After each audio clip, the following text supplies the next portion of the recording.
Welcome to the Stetzer Church Leaders Podcast. Conversations with today's top ministry leaders to help you lead better every day. And now, here are your hosts, Ed Stetzer and Daniel Yang. Welcome to the Stetzer Church Leaders Podcast, where we're helping Christian leaders navigate and lead through the cultural issues of our day. My name's Daniel Yang, the director of the Church Multiplication Institute, and this week we're talking again with Phil Vischer. Phil's an animator, writer, voice actor, and director known for co-creating VeggieTales, voicing dozens of its characters, including Bob the Tomato. In 2012, Phil and Sky Jitani launched the Holy Post podcast, which has since then expanded to a diverse media resource, helping believers live faithfully in an increasingly post-Christian culture. We concluded last week's episode with Ed asking Phil if he identifies as an evangelical, and we're picking up that conversation with Phil's response. So I say that you still have, I don't want to put words in your mouth. Are you an evangelical? Do you use that word to describe yourself? No, where are you? I'm an evangelical because that's how Americans pronounce it. So do you hold to those beliefs and practices? Yes. Okay. You can point me to the official document of what those beliefs and practices are. It's the Bebington Quadrilateral. I hold to the Bebingtons. I desperately want to start a coffee shop called Bebington's Quadrilateral, where you can, and it's within walking distance. And just so everybody knows, that means there are four markers of being an evangelical. Yes. And it has to do with centrality of the cross, Christocentrism, biblicism. Anyway, there are four things. Yes. On my new book, I actually critique it and talk about there being five things, but that's another story. And several people have added one or two extra things to the quadrilateral. Yeah, there's what's his name here? Timothy Larson has the Larson I don't think he says pentagram. That sounds. I hope not. Yeah, that's not going anywhere. But don't call it the Enneagram either. Exactly. I know that I found out that's like, because I had your wife on the show. She's and we talked about the Enneagram. I think it was. I'm not sure if it was my radio show or this podcast. And then no one was mad about it, but then later people got mad about it. Now people are mad about it retroactively because it's hard to keep up. It became the Satanic Panic of the Week. Do you subscribe to the Satanic Panic of the Week Club? They send you a new one every week. Like, you need to be mad about yoga pants this week. I do. I do not comment on yoga pants. By the way, I was surprised that you were brave enough to wear them when we had dinner in downtown Wheaton. But that's a... Wow, there's a mental image. Someone's going to create that on, like, what's that Mid-Journey? What's that AI thing? Someone's going to create that on there as well. Ed Stetzer, downtown Wheaton, yoga pants. I am never going to dinner with you again. Okay, so then, I mean, are you, because you talked about... Yes, I'm evangelical. Well, let me finish. Okay. Because some people say, if you criticize evangelical, you're not evangelical, but you are pretty much a critic, but also who lives in Wheaton is Mark Knoll, and he teaches Sunday school. And Mark, he criticized evangelicalism, but from the perspective, he calls himself a wounded lover. Yes. So what are you trying to accomplish with these kind of critiques? I am intrigued by the influence by the interplay over the last 100 years of what I would describe as Northern Evangelicalism and Southern Fundamentalism. Okay. I'm intrigued by, the Carl Henry on one end, Bob Jones Sr. on the other end, kind of continuum, and even more that the tug of war, and where, now a Jerry Falwell, where does he fall on that continuum, and who's wrestling the name evangelical closer to their side. Yeah. I think that's a very interesting story over the last 60 years, is who owns the name evangelical? What does it mean? Does it mean you like Billy Graham, or can you hate Billy Graham and still call yourself an evangelical? No, you can't. So that's what I'm interested in. And I do believe more in the Northern evangelical tradition, that also, Billy Graham and John Stott and the Lausanne movement, which isn't just a Northern evangelical tradition, but it's kind of a global evangelical tradition. Mm-hmm. And I'm very concerned, and this is why 2016 through since 2016 have been so concerning for us, is feeling that some of the worst aspects of Southern fundamentalism are winning the day.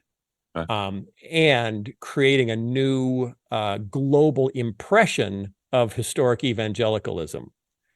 So I'm really interested in how the Civil War through Jim Crow affected the Southern church and then how the Southern Church is affecting global evangelicalism. Well, and I think the Southern Church certainly is the center. I mean, when you look numerically, it certainly is the center. Even using the word evangelical, Floyd Valentine, who was a very famous Southern Baptist ethicist, called evangelical a Yankee word, and that's not something that they sort of held on to.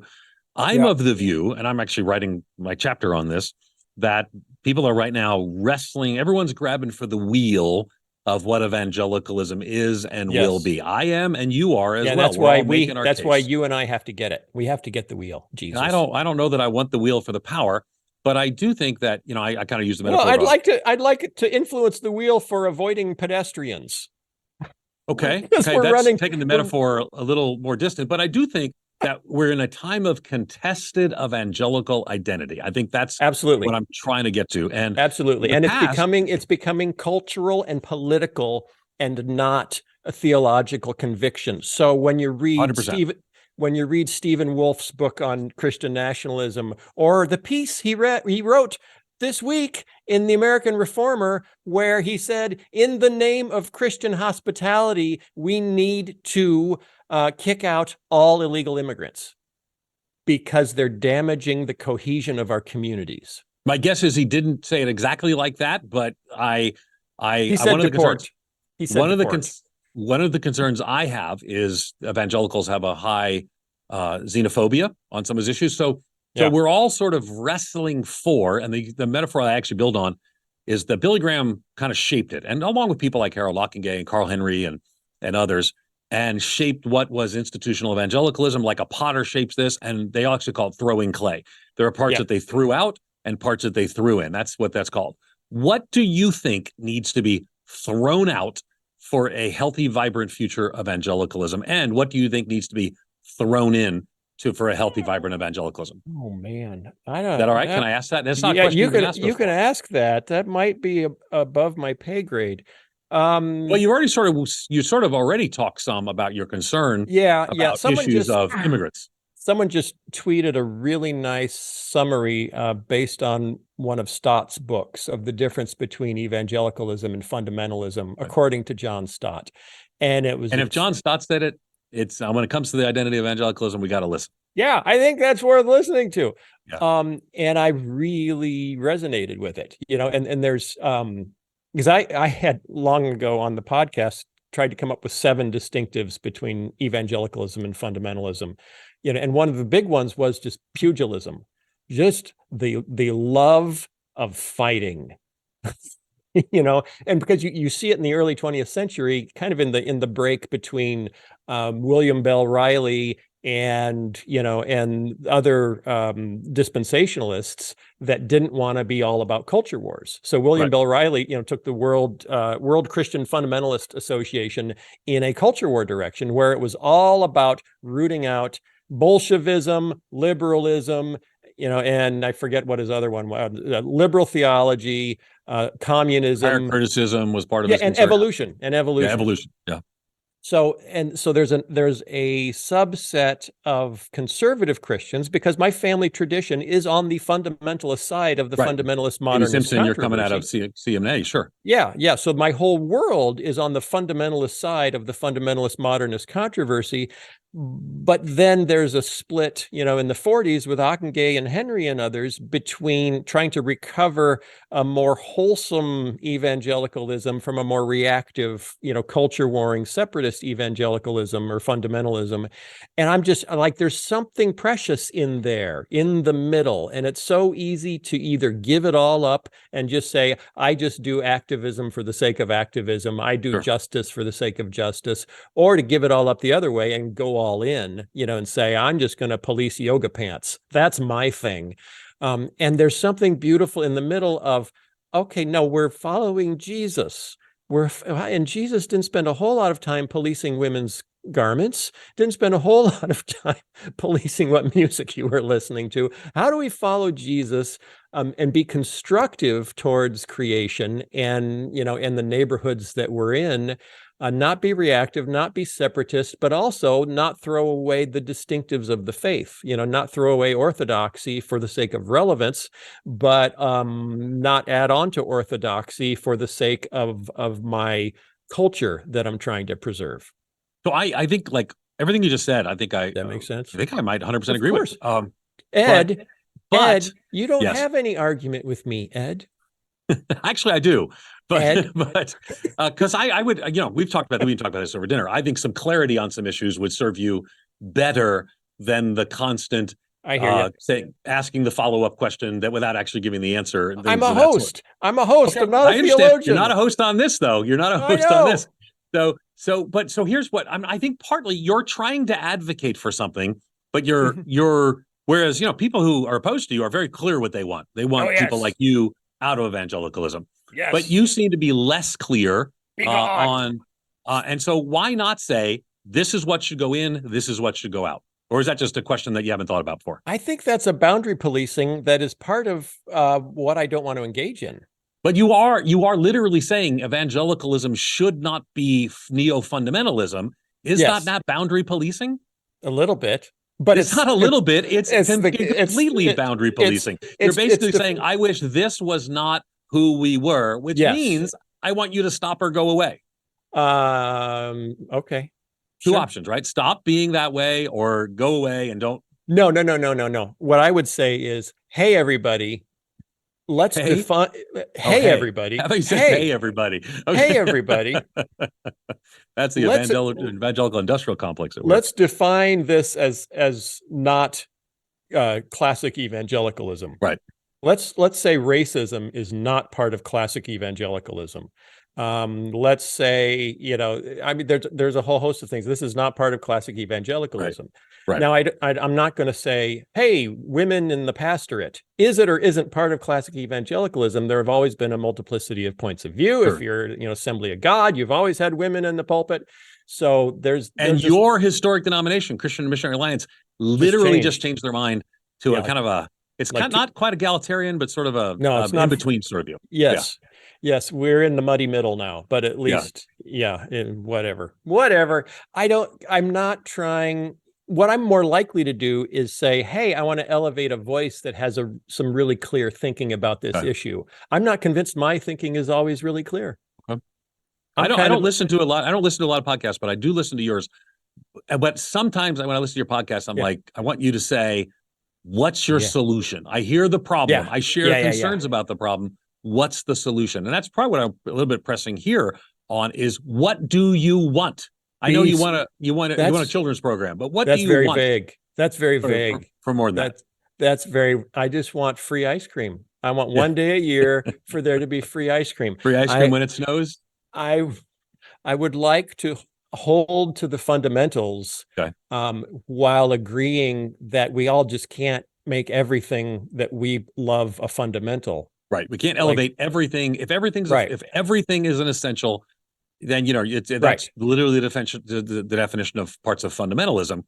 Yes. Yet I sometimes want you to be clearer on what is a fundamental. What has to be there? Is it the 5 fundamentals of the faith that go back to the early part of the last century? It's easy. The Apostles' Creed. I don't think there's anything in the Nicene Creed that I wouldn't say is part of the fundamentals of evangelical orthodoxy, although I haven't read John's. What you're saying? There's something in the Nicene Creed I'm saying I'm not aware of anything that wouldn't be. I got you. Of evangelical orthodoxy. Right. So I think you go back to the historic creeds and you're good there. But then we all want to know, but what about civil unions between same-sex couples? What about yoga pants on girls over the age of 5? Wow, that's quite a leap from civil unions to yoga pants. But this is what goes on in your mind. Those I would say those are the parts. There's things that are more even would be more controversial than civil unions. Yeah, sure. Full on gay marriage blessed by the church would certainly be more controversial and harder to justify in Orthodox evangelicalism than allowing civil unions in a multicultural society. So you're sort of asking questions around the edges. Yes. About an example of civil unions. You've said before that you hold Orthodox views of marriage. So yes, but you're asking questions around here. So just like David French saying at one point he was opposed to gay marriage, but now that it's the law of the land, he is opposed to pulling it away from people who have shaped their lives relying on that law. And that's his point of view as a Christian who's a civil libertarian. And I would tend to agree with that. Is it loving our neighbors to take things away from them because we've gained more political power and we didn't think the thing should have been given in the first place? And that's, it's like abortion, gay marriage, all of the, now transgender. Let's just get all the issues out there. Just get them all right now. Yeah. I don't have clear answers on any of those. Okay. And but you seem to say that you have some clear answers, but it's sort of the edges where you don't. And let me just say too, I didn't agree with David French's column. I thought it was unhelpful and I probably shared a lot of people's criticism of it. Okay. But and that's okay. So what if someone like me says, that's not the approach that I would take? But you're kind of on the edges of these issues, sort of poking and prodding. That's part of your personality. What you're trying to accomplish? To help us think more? To change our minds? Honestly? What do you? Please. Honestly, yes. Up till now, you've not been honest, but from now on, let's be honest. Quite often, I'm trying to help me think more. Fascinating. Okay. I haven't thought about all these issues. So if I read a piece by David Gushee or a piece by Michael Gerson or a piece by David French or a piece by Denny Burke or a piece by, there's all these by Al Mohler. And hopefully some women you read as well. No, there are things that I have to take a firm stand on and putting myself under the written authority of a woman. Oh my, wow. We're going to have to edit this part out, but there are some wonderful women leader. But the point is, I think you were illustrating the diversity of people that you read. And I like that illustration that's there. So one of the things I found interesting about, I always want to try to explain you to people sometimes, is when we were having some of this conversation over dinner, and you really do process some of these things in public. I do. Which I want you to know is not always the best thing to do in 2023, but it's your call to do. But you know what it reflects? Do you know what it reflects, Ed Stetzer? Edward William Stetzer. William's my brother's name. My middle name's John, but okay. Edward, Jonathan, after Edwards, I assume. Edwards, Jonathan, Edwards, just Stetzer. Edward, John Stetzer. I am trying to portray epistemic humility. Ooh. I don't know. I don't have all the answers. Yeah, I want you to say more about that. But we have experience in the last 30 years of evangelicalism that those who talk about holding epistemic humility are often on their way out and would not like to articulate they're on their way out because they still have a voice within evangelicalism until they're out. And then it makes it real hard for the rest of us to say, they were making some good points. We were listening, but now they moved away from orthodoxy. So there is some history that's there. Sure. That sounds like a slippery slope argument, Ed Stetzer. I've heard of slippery slopes, and sometimes slopes are slippery. So epistemic humility to help us do what? Well, it's kind of like what I actually like that Rick Warren said on Russell Moore's podcast, is that a conservative Baptist believes in the authority of Scripture. A fundamentalist Baptist believes in the authority and inerrancy of my interpretation. I don't know how to interpret all of the Bible. I am not. I'm not here to say this is the right way to read Hebrews, because that's not me. That's not even a goal for me to be able to tell you the right way to read Hebrews or the right way to read, 1 Timothy 2 or the right way to read all these controversial chapters. I'm not even here to tell you the right way to read Genesis 1. And I actually have done a lot of study on that one. So what I try to do with kids is, here are the two most common ways people read Genesis 1. Which one is right? We don't know for sure. Does the Bible tell us exactly how old the earth is? It doesn't seem to. Some people say yes, it could be this, it could. So I'm probably too squishy for people when they go to the right of the middle of evangelicalism because certainty is another one of the marks of fundamentalism. Sure. And are there some things that you are sure that are not squishy that you would say, here I stand on these issues? Yeah, the Apostles' Creed. Apostles' Creed, okay. Yeah. There you go. Good place to be. Okay. I'm sure that is the foundation, but I'll also say I'm sure that is the foundation of not necessarily the Bible, because it was a group of people trying to distill what they believed the Bible said. So then that's what the creeds are. The Bible isn't a creed. The Bible is a body of knowledge that people have tried to distill creeds out of. And then if you're in that tradition, you say, yeah, that's my creed. And I'm absolutely on board with the Apostles' Creed and the Nicene Creed and general, what I would describe when people ask, what's in the Bible? What's the theology of what's in the Bible? I would say centrist evangelical. Centrist evangelical. That's a term you would use to kind of describe yourself. And I think Wheaton College often uses that term, centrist.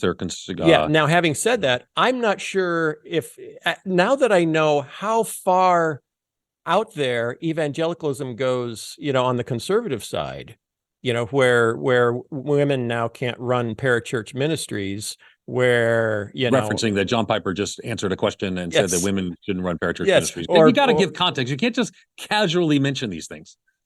What? I'm just saying that's how far it goes out there. Or that, the Southern Baptist pastor bragging on Twitter that in his church, we don't even let women read the announcements.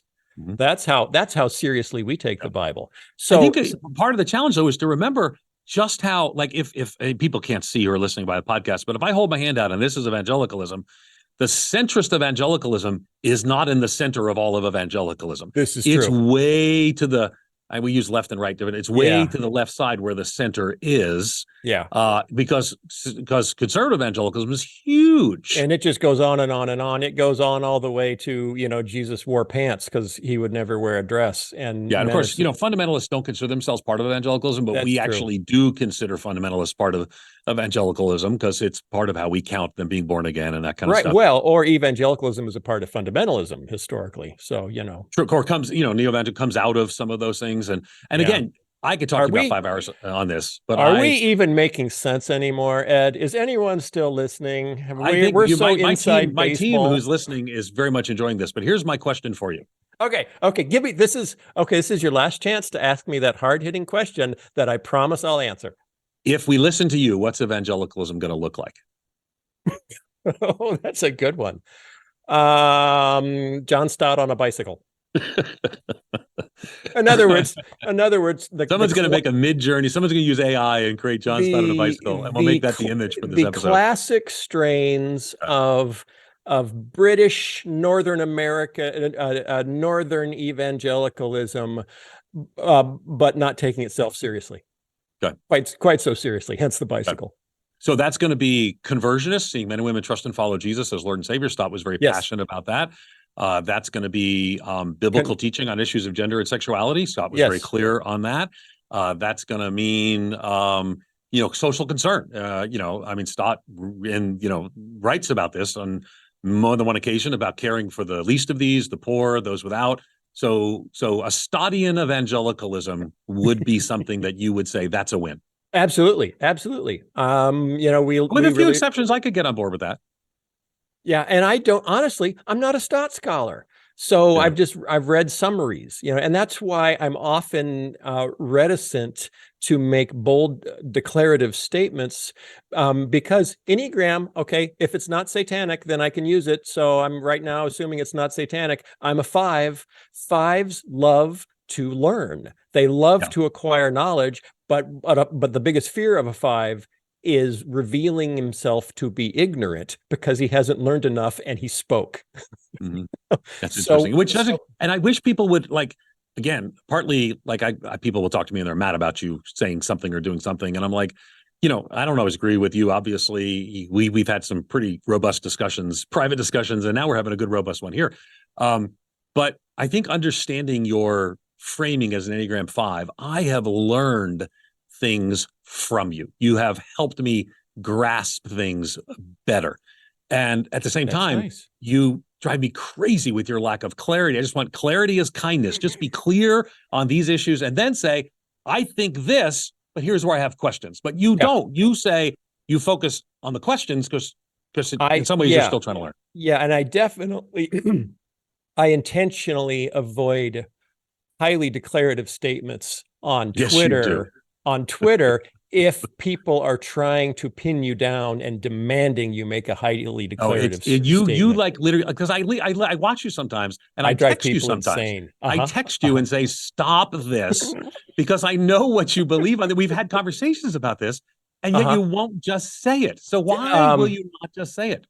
Well, a couple of reasons. Number one, someone is using it as a litmus test for in-group, out-group politics. There are theological litmus tests, but anyway. And I resent that. You do? I resent that.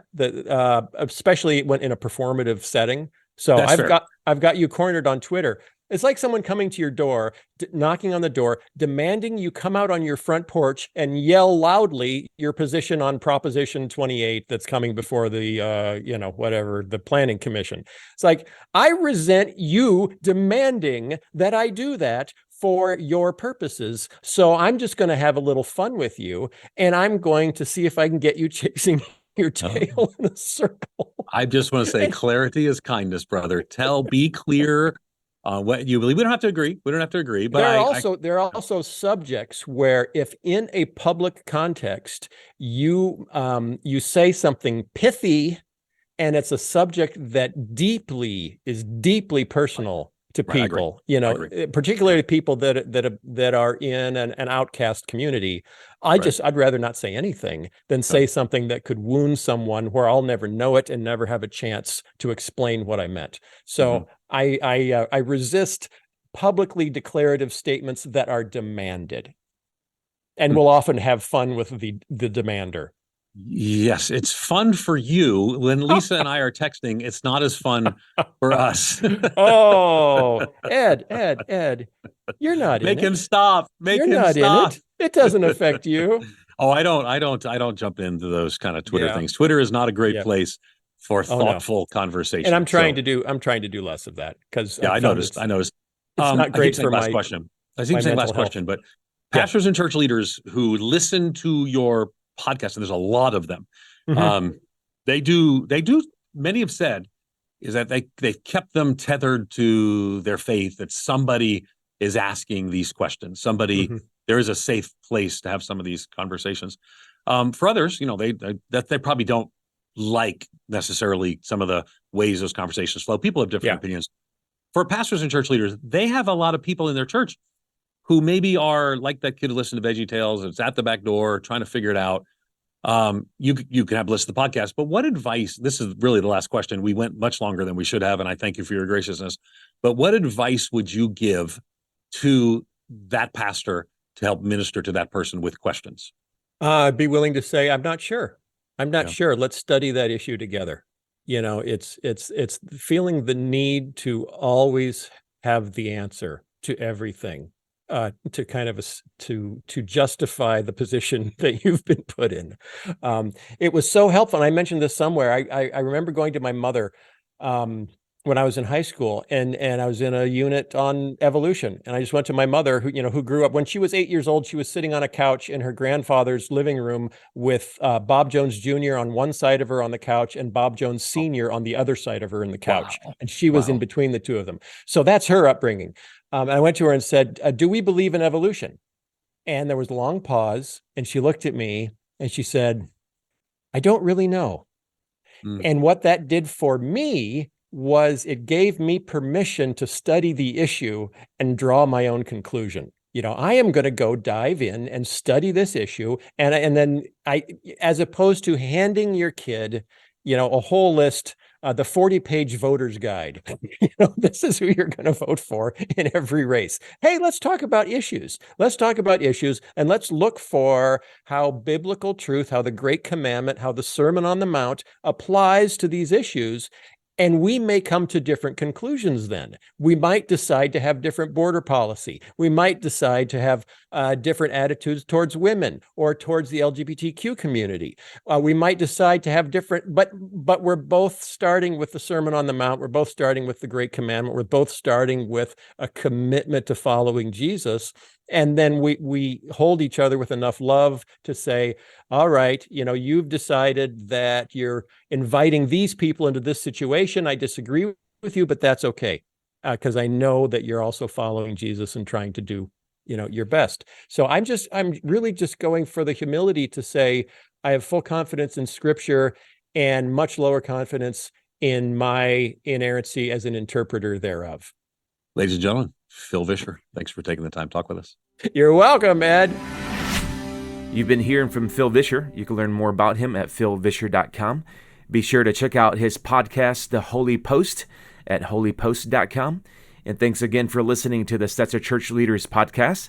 You can find more interviews as well as other great content for ministry leaders at churchleaders.com/podcast. And again, if you found our conversation today helpful, we'd love for you to take a few moments to leave us a review. That'll help other ministry leaders find us and benefit from our content. Thanks again for listening. We'll see you in the next episode. You've been listening to the Stetzer Church Leaders podcast. For more great interviews, as well as articles, videos, and free resources, visit our website at ChurchLeaders.com. Thanks for listening.